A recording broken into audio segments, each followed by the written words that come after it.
Now, I want to talk about only this block. I want to talk about only those who are earning below $2 a day.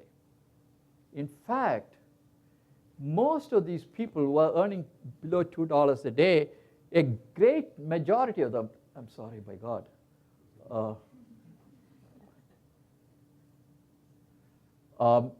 a great majority of them, the family income probably is $2 a day. A family, an Indian family in a village, has got 5 people or 6 people in a family. You know, maybe a mother, maybe a man with her, and at least 3 children, or 4, 5. So there are 4 to 6 members in a family. And all of them combined probably earn $2 or $3 or $4.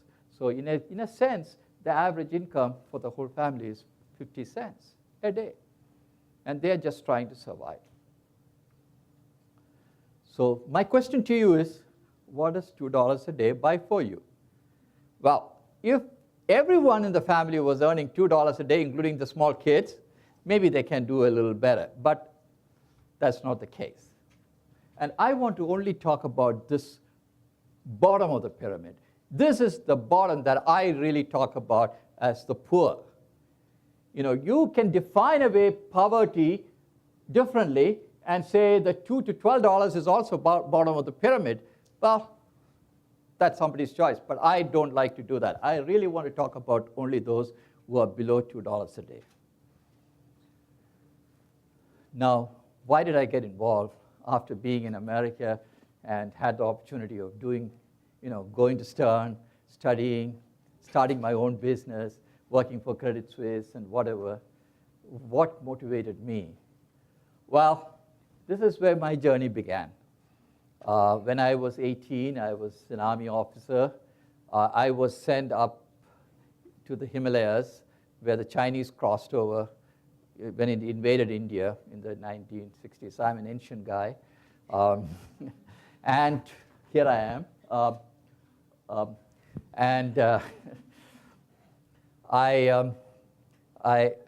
I was, for a year, I was actually living at 14,000 feet above sea level on the valley through which the Chinese invaded India. But that's not what I wanted to tell you. Where my motivation began was when I was when I was in service, I had to go through many villages, the tribal places, and so on, and I realized the lives of people in those places. I saw the misery of their lives. I saw firsthand how these people were living. I was not keenly aware of the caste system yet, because I was born and brought up in a city, in a middle-class family. So I didn't have any interaction with anyone from lower caste. I heard about it, but not much of awareness. You know where I learned about the caste system? In America. I came to America and I saw on television about India's caste system. That's how I learned about it. And I started reading about it. But I never learned about it in India. And it suddenly offended me to think that all these people, 200 million people, now almost 250 or 300 million people, so-called Dalits or untouchables, they cannot live in the village, in the same place where the upper caste live. They have to live in a section of the village where the wind doesn't blow towards the upper caste.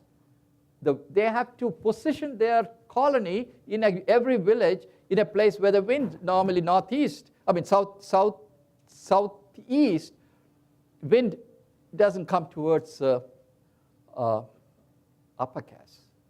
They cannot go to the same temple to worship. Not even the gods want to see them. They cannot take water from the same well when the upper caste is taking. The indignity of their lives really offended me after living in America and realizing what we take it for granted, what our lives are here. And we have our own problems, but we are trying to correct it. And here, for 2,000 years, we are having this. And there's no sign of anything changing. you have these villages the way it is. Sure, prosperity is coming to few people in the cities, but these people, their lives are no different. And it offended me. And I said to myself, why is that after 2,000 years and after the last 20 years of economic prosperity, why is that this is not breaking up? And I began to ask the questions.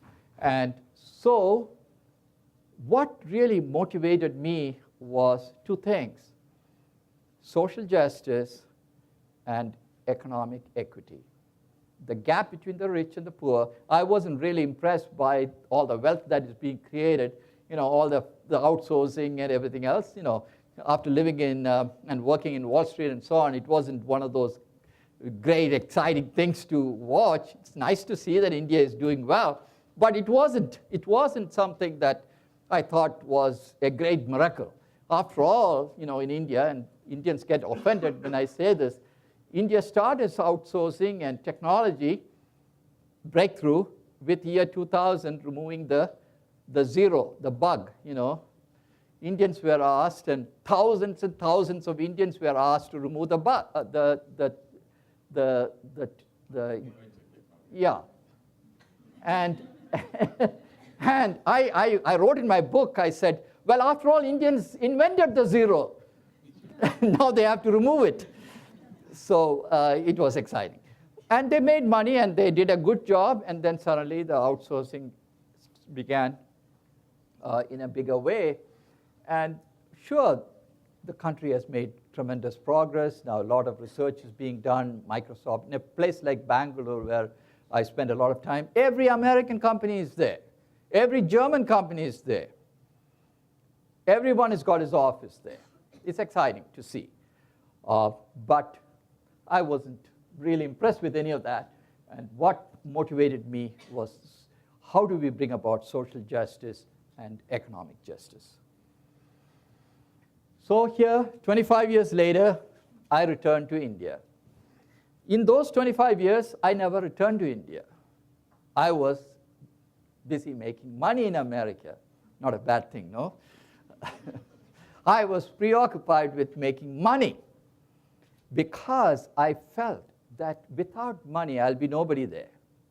Without money, I cannot do anything I want to do.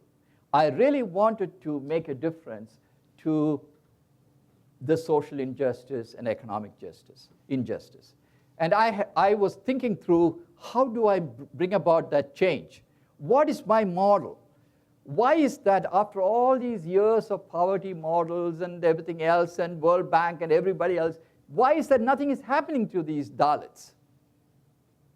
There is something wrong in the way it is being approached.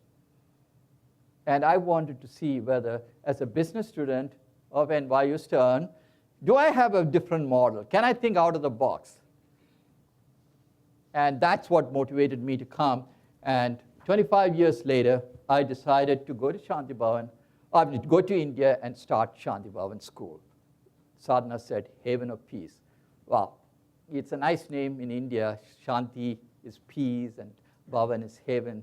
So I coined that word, and it's sort of striking. These are my kids, and I'm talking to them. I will say a few things about Shanti Bhavan in a minute.